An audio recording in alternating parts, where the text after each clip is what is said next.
Today's episode is going to be on lessons that I learned from the day. Some of these lessons include remembering what it's like to struggle at the start of a journey, sort of like trying to rediscipline myself, I suppose. Another topic is consumerism and how I'm trying to fight that. And probably the last big topic is me talking about this odd sort of tendency I have to archive everything. But let's go ahead and start with the actual beginning of the day, which was me waking up at 7 a.m. This is going to be very different for everyone. But for me, I have the privilege and very fortunate situation to be able to just wake up close to whenever I want to. Usually that's around 9 a.m. Especially after getting back from Japan, that time has been consistently later than 7, which is, in my opinion, an optimal time to wake up. There used to be this challenge I did a while back, I think only for a week or two, in 2 separate occasions, spread out by a year or two, where I woke up at 5 a.m. for a week, and then I woke up around 6 a.m. for another week. Just like 5-7 day challenges. And both of those challenges helped me sort of get an idea of how to do it. Basically, the technique is to just put your phone away from arm's reach, like at a spot where you're forced to get up to turn off the alarm. And that pretty much does it for me. Whenever the alarm is just ringing for a while, I feel that I have to get up to turn it off, no matter how tired or annoyed I am. Well, actually, the fact that I'm annoyed is why I need to turn it off. So it's been working for the past 2 days, both days which I have been in this more lucid state. So that's something I highly recommend doing if getting up is something you have trouble with, because I feel like me getting up early plays a huge role in actually me being productive throughout the day. I think it makes me feel calmer. It makes me feel like I have more time in the day. And it oddly makes me just feel healthier in general, mentally healthier as well. And after waking up, part of my routine is to run or walk. So this time around, I did walk instead of run. Usually I'm starting a challenge. I've already started a challenge that's been going on for about a week, where I do 5 separate things, where I run, I do 100 push-ups, I do 50 pull-ups, I drink around 3 liters of water, and I practice mobility. At this current moment, I'm just like stretching, primarily splits related stretches. So those sort of 5 habits are part of this 100-day challenge that I have going on. And so far I'm around day 5 or 6. I'm only counting the days that I actively do those activities. And I do take some rest days. Otherwise, it would be pretty much impossible to do the 100 push-ups and 50 pull-ups, because when you do that amount, you kind of get sore. In the beginning, at least. But the reason I'm mentioning this is because even though the challenge is essentially to run, I wasn't really feeling up for it. So I walked instead, and I think that was enough. Just walking is doing what I can at that moment, and it's part of just filling in for the habit of running. So even though I don't do the more extreme version of the habit, I just do whatever I can at the moment. And I think that's another good lesson to try to abide by all the time, is even if I can't perform at 100%, I should still try to show up and give a little bit. And the next part of my day was piano practice. So I've been doing another sort of challenge, which is me trying to gain the skill of playing piano by ear, essentially. Throughout my life, I've always read sheet music, and I've hardly ever tried playing by ear. But it's a skill that I really, really want. It's one of the top things that I want in life right now in general. So I'm currently on day 22 of doing that, and it is definitely a very, very big challenge. The more I'm playing, the more I'm sort of realizing how a lot of my time with the piano, I've played for over 15 years at this point, since I was a kid. So a lot of my time with it has been me just reading sheet music and memorizing things with muscle memory. So my hands know how to play the music, but I myself don't really fully understand it. And I always found that to be very unsatisfactory for me. And that's why lately I'm trying to change it. The way I see it as of this moment, there's sort of 3 ways of being able to play something, having the knowledge, I suppose. So the first way is the practical knowledge, the muscle memory type of knowledge. You're able to play it because your hands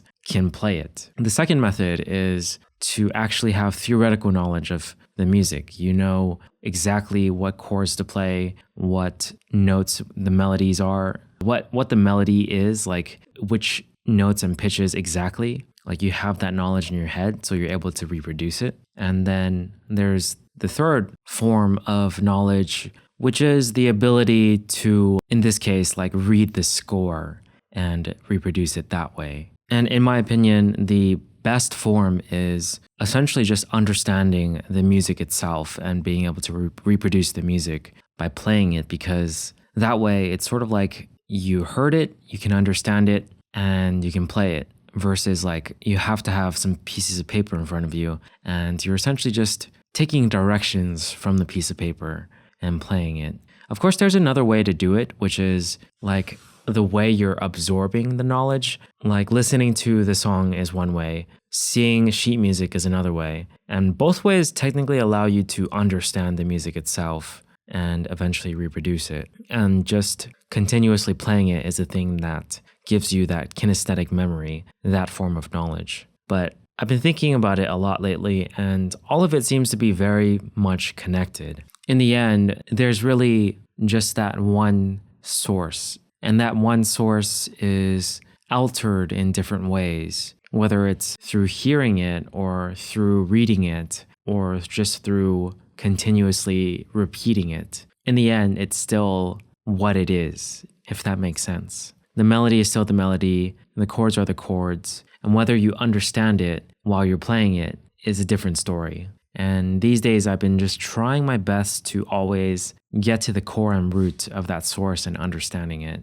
But it takes time to sort of gain that clarity, especially when over time you've just created associations where you're not really looking at the source itself, but you're primarily focused on the act of performing it and playing it and following the directions, if that makes sense. Anyways, this is very much thoughts and lessons related to music itself and things that I wish I had done earlier when I got into piano. All right, moving on to the next topic. I was looking into MacBook Airs and MacBook Pros today because I'm debating whether or not I should update my laptops right now, because I do a lot of editing in general and just handling videos and whatnot. And lately I've been feeling like my laptops aren't really doing it. But at the same time, they are capable still. I can still get what I want done. It's just a little annoying sometimes when it is slow, but for the most part, it's not tremendously slower than a new laptop, I'd imagine. I'm not sure yet. Basically, the specs on my laptop for my best one is the MacBook Pro 2019 16-inch, and it has the i7 Intel chip in it. It's okay for what it is. And then I also have a MacBook Air that's 13-inch. That's 8 gigabytes and 256 gigabytes of storage, 8 gigabytes of RAM, M1 chip. So that one actually is not bad for being just 8 gigabytes of RAM and a little storage. But I do notice some downsides sometimes. And a part of me feels like I just want to try out a computer with better specs. So I've been researching a lot lately about which MacBook to buy. And that just got me thinking today, like I'm spending so much time doing this, yet the devices I technically have are still capable and I can still make them work for the most part with no issues. Why do I feel like I need an upgrade so badly? And yes, perhaps an upgrade would help and make things faster,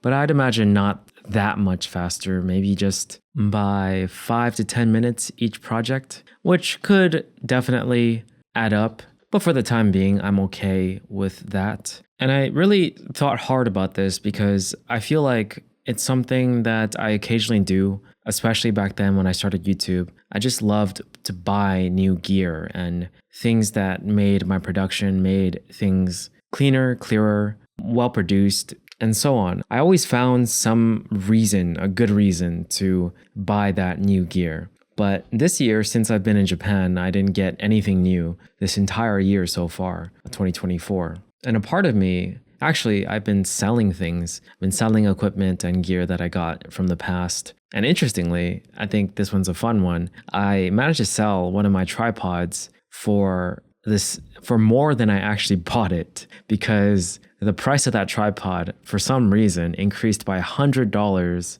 on Amazon. So somebody decided to buy it for just about $10 extra from what I bought it. And I thought that was kind of hilarious and interesting, but the tripod still works perfectly. So they're still saving, considering they bought from me instead of like Amazon. But it's crazy how a tripod can be that expensive. I've used a lot of tripods and I feel like the cheaper ones are pretty good. Like, you don't need anything more than something that stands securely and can hold your camera. In fact, I'm using this like super cheap, it's not even a tripod, it's more like a monopod that costed me $30 something, and that's my main thing. So part of me is just like questioning why I got so caught up with this sort of like consumerism, this idea that I have to keep buying things in order to be satisfied, even though technically I don't need it. So lately I've been telling myself, like, how about we try a year, where we just don't buy anything, like no gear upgrades, nothing, and see how we operate and if it's still good enough. So I think in the end, that's the decision I'm going to make. It's the final one. I was looking into some used laptops as well that have better specs than mine, but unless my laptops are just like, they keep crashing or dying, then I just don't think I need a new one, not yet. But I unfortunately spent about 1 to 2 hours researching, and that was definitely a big waste of time. A part of me truly believes that the whole reason I did that was because the whole reason why I've been buying things is because it feels good, because it feels good to get something new. It feels good to make a purchase that I like looked into, researched, and put time into. But I think this time I'm just not going to do that because it's unnecessary, basically. And lastly, let's talk about my weird sort of obsession with archiving things. So lately I have two impulses. Number one, I like to make sure that my storage amount for each device is kept at a good amount. So that's my iPhone and my laptops, basically. So I keep my files very, very organized. I keep my photos and videos very organized as well. Each month I favorite certain photos and videos, and then the rest I archive them by making like an iPhone compilation of all the videos I took and posting them unlisted onto YouTube. So YouTube basically acts as my storage, my video library. And then for photos, I use Amazon Photos, which has unlimited storage. That way on my iPhone, I'm just keeping my favorite photos and videos and keeping it at a minimum. I actually have the iCloud storage plan that's 200 gigabytes because I unfortunately take a lot of videos and photos in general. And I do want to keep the favorited ones in my phone so I have quick access and I don't need to look it up on YouTube or something. But I do title things very, very well, so it's very easy to find what I'm looking for. But I've been doing this for about, I think 3 years now, right about 3 years. And I even archived things from like 10 years ago and have created albums and playlists for a whole lot of things. I guess this also comes from my need to remember things because I've been journaling for over 10 years now. And I think part of the experience with journaling is over time, I began to just record more with photos and videos rather than just me writing about things. And now this is also part of my journal experience, me talking and recording audio instead of just writing. And there's a lot of differences that I've noticed over time, but either way, all of it has the purpose of essentially remembering and archiving and just keeping a record of things because it's fun to me in a way, and it feels good. It's an impulse that I have. But it's also an impulse that can really get out of hand when I fall behind, and I have definitely fallen behind. So I'm trying my best to catch up, and it's taking a lot of time. But I think I have a good system going on, and the lesson is to essentially always just try my best to keep up so I don't get overwhelmed by the amount that I need to archive at once. So a monthly archiving system is probably ideal. And I think that's pretty much it for this one. I think one moment that I felt pretty proud of was when I was about to eat dinner. I saw that there was a movie that I wanted to watch that was available now that I could watch, but I decided not to do it and to just hold off because I felt like it was just the right thing to do. It felt wrong to just spend 2 hours watching a movie at night when I have so much that I need to catch up on, and when I also should be recording this, because I most likely would not have recorded this if I ended up watching that movie. So that decision is something I'm proud of. And I think I'm noticing lately that those small decisions, or decisions that seem kind of small, like, oh, watch a movie, don't watch a movie, whatever, right? I think they kind of pile up, so every decision sort of counts. It's unfortunate that it is true. I'd rather not think that way. It's very stressful to think that every decision counts all the time. Like, you just want to relax sometimes, but it is kind of upsetting how true it is, because one of the reasons why I'm not further ahead where I want to be is just those small decisions of not doing the thing that I should be doing and instead relaxing or being distracted and so on. And I guess that's the final lesson. Just for me, I'm going to try my best to make the right decision more often. Of course, I know that, I mentioned in the previous episode that there will likely be another period where I feel unproductive, where I've somewhat fallen off this productive wave. But I think in the end, if I have a lot more productive days and good days than distracted and bad days, then it's okay. Okay, that's it for this one. Catch you guys in the next one.